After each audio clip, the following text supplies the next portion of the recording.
Hello everyone and welcome to the 2020 Baccalaureate ceremony. My name is Brett Stranskov and thank you for joining us this evening. I know this probably isn't what everyone expected, but in true fashion, the show must go on. Thank you to all of our music educators in our district and all over the country for keeping music alive in our schools during these trying times. First off tonight, you will hear a reading from Courtney Hodgson, and then you will hear Maya Santelman singing Make Me a Channel of Your Peace with Isaac Kent joining her on the guitar. Then Pastor Hans Dahl from Calvary Lutheran Church will be sharing us a special baccalaureate message. We will then celebrate our 2020 graduates with a special slideshow. From the bottom of my heart, congratulations seniors, and enjoy the rest of the baccalaureate.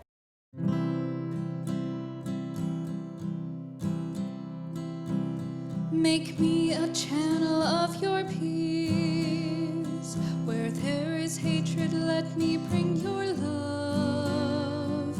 Where there is injury, your pardon, Lord. And where there's doubt, true faith in you. Make me a channel of your peace. Where there is despair in life, let me bring hope. Where there is darkness, only light, and where there's sadness, ever joy. O Master, grant that I may never seek so much to be consoled as to console, to be understood as to understand, to be loved as to love with all my soul. Make me a channel of your peace. It's in pardoning that we are pardoned, in giving all to men that we receive, and in dying that we're born to eternal life. O Master, grant that I may never seek so much to be consoled as to console, as to understand, to be loved as to love with all my soul. Make me a channel of your peace. Where there is despair in life, let me bring hope. Where there is darkness, only light, and where there's sadness, ever joy. Hello graduates, parents, friends, and other family members. My name is Courtney Hodgson. In just a few moments here, Hans Dahl from Calvary Church here in Alexandria is going to share a message with us all. But before he does, please listen to these words from the 4th chapter of the book of John 1. Dear friends, let us love one another, for love comes from God. Everyone who loves has been born of God and knows God. Whoever does not love does not know God, because God is love. Dear friends, since God so loves us, we ought to love one another. God is love. Whoever lives in love lives in God, and God in them. There is no fear in love, but perfect love drives out fear. Good evening, everybody. I'm Pastor Hans. I'm the pastor at Calvary Church here in Alexandria, and I'm up here on top of the high school, and I am way up here, and I have to let you know I'm a little nervous because I'm kind of afraid of heights.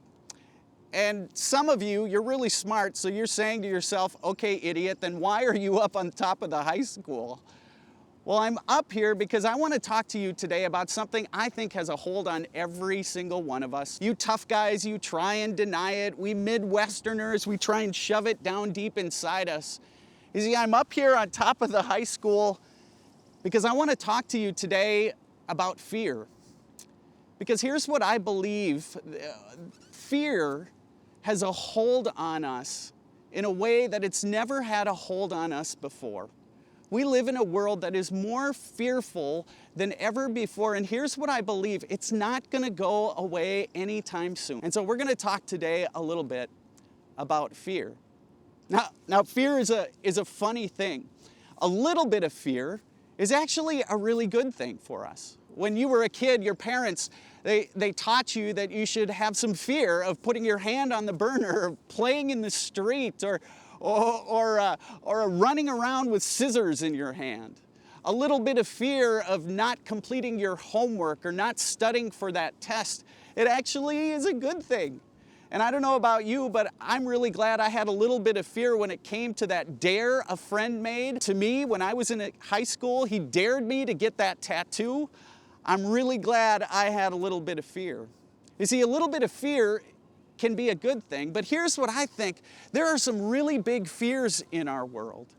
And fear, well, I think we live in a time that is more fearful than ever. We live in a time, in a world that is more fearful than ever, and I don't know why it is. I mean, maybe it's because we have this 24-hour-a-day news cycle, or maybe it's because of social media that makes us ultra aware of what everyone's doing all the time. Maybe it's we have this thing called FOMO, the fear of missing out. Or it could be our divisive politics that makes everything so uncertain these days. I don't know why we have become so fearful, but here's what I know. We are more fearful than ever. And that fear, it controls us. It controls us in a couple of ways. Fear causes us.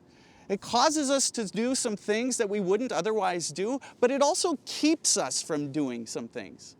For example, students, I know there is a cute boy or a cute girl you did not ask out while you were in high school for fear of what they might say or what others might say.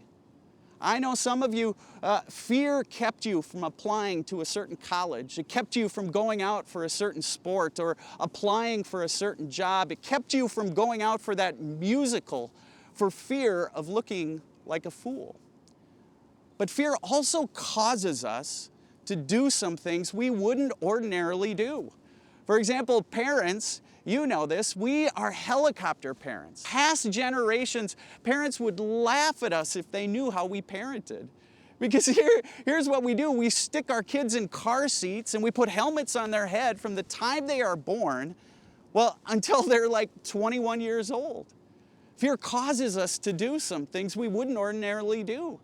It caused us to hoard toilet paper and hand sanitizer. And students, here's what I know. At some point in your high school career, fear caused you to do something you wouldn't otherwise have done in order to fit in. You see, fear keeps us from doing some things, but fear also causes us to do other things. Well, why all this talk about fear today? Well, here's what I know, students and parents. A few months ago, you realized that you were going to spend, students, the last few months of your high school career at home. You're going to spend it at home on your Chromebook, stuck with your parents, stuck in your bedroom, rather than being here at the high school surrounded by your friends where you should have been.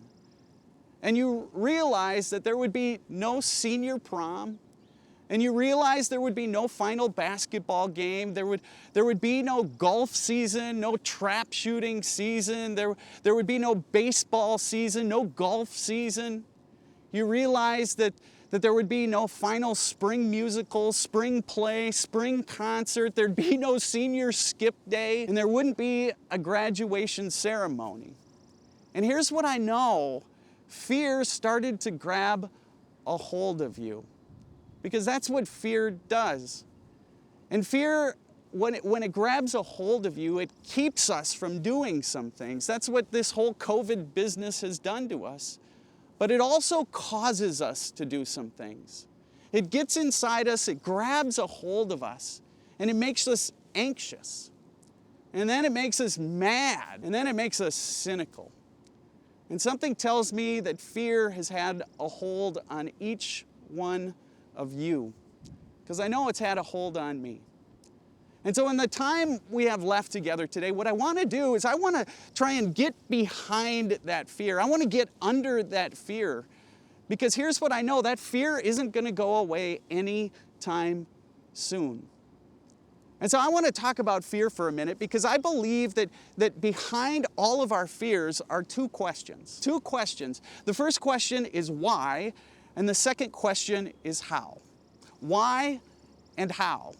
And I'm going to use your teachers as an example for a minute. I'm going to pick on them for a moment. Here's what I know. Your teachers got into the business that they do in order to educate you.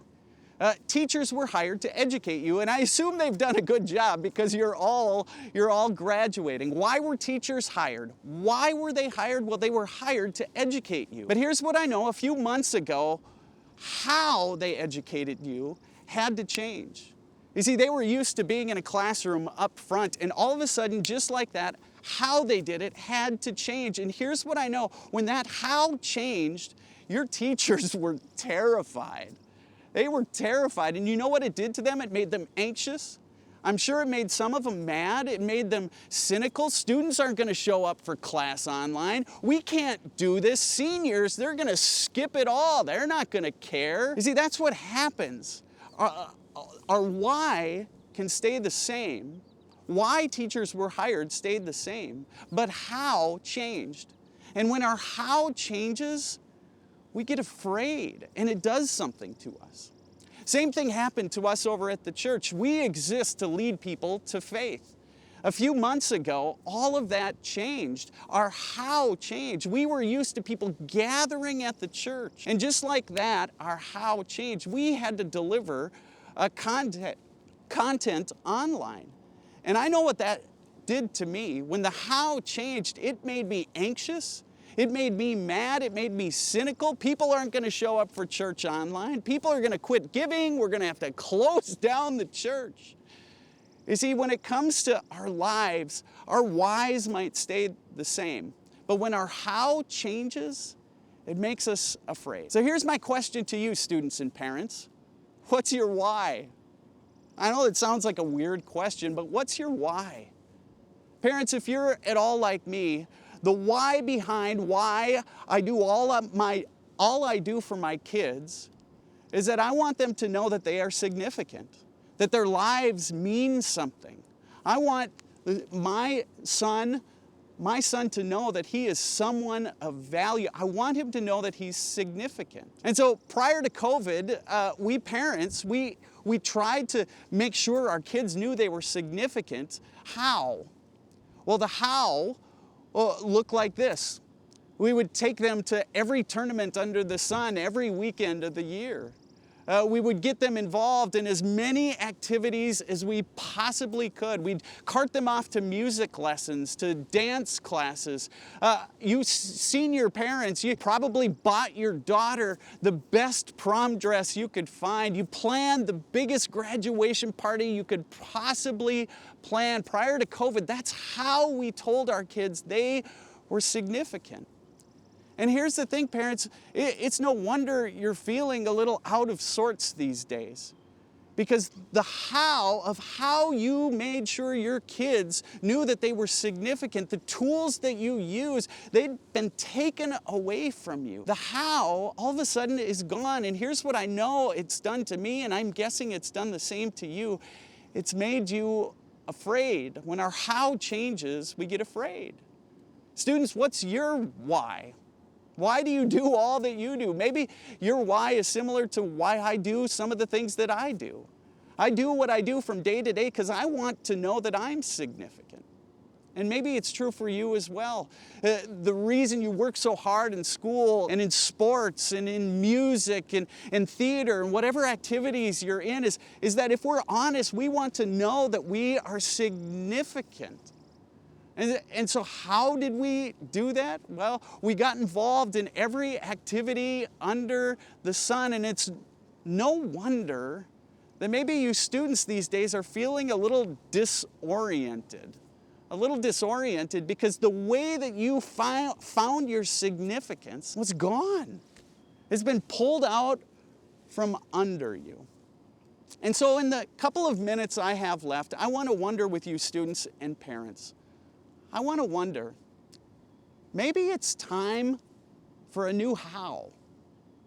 Have you ever thought of that? Maybe it's time for a new how we find our significance, how we give significance to our kids.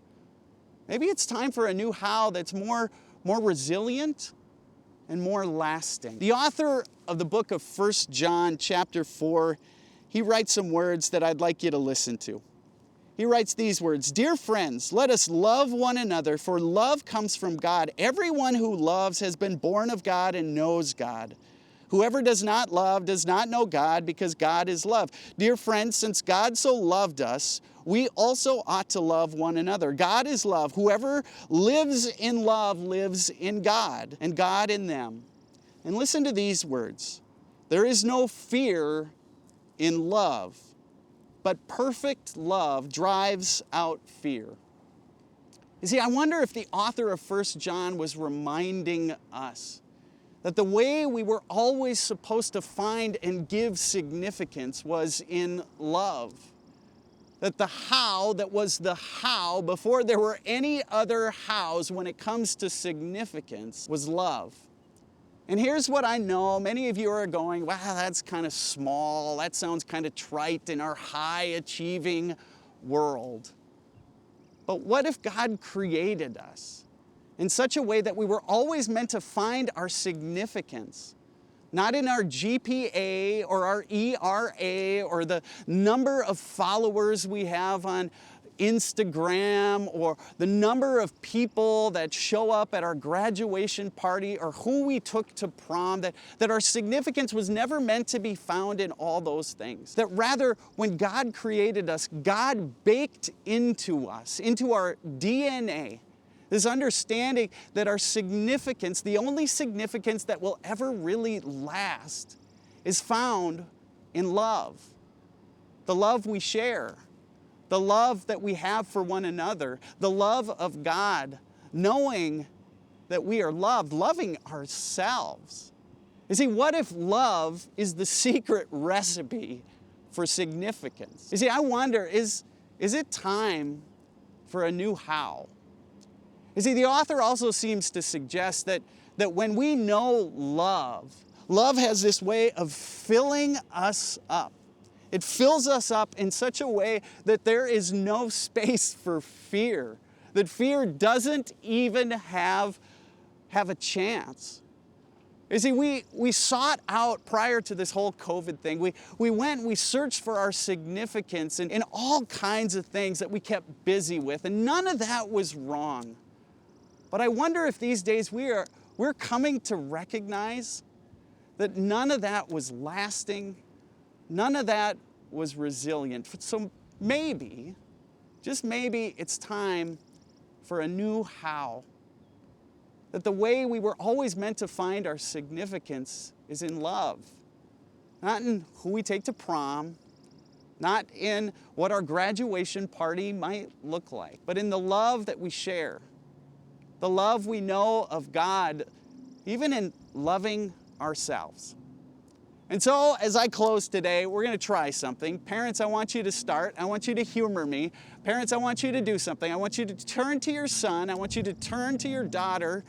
And I would like you to say this to them. Would you repeat these words? I'm proud of you and I love you. Would you do that? I'm proud of you and I love you. Dads, you can do it too. And then students, I want you to do this. Would you turn to your mom or to your dad, whoever you're with today, and would you say, I'm thankful for you and I love you too? Would you do that? I'm thankful for you and I love you too. You see, the place we were always meant to find our significance isn't in the stuff that we fill our days with, but it's the love we share, the love we have from God. Students, congratulations. If you hear nothing else today, I hope you know this. You are loved by a God who loves you, greater, with a love that you just can't imagine. And parents, I want you to know that you have a God who looks down at you today and says, well done, good and faithful servant. Folks, congratulations. Have a great night.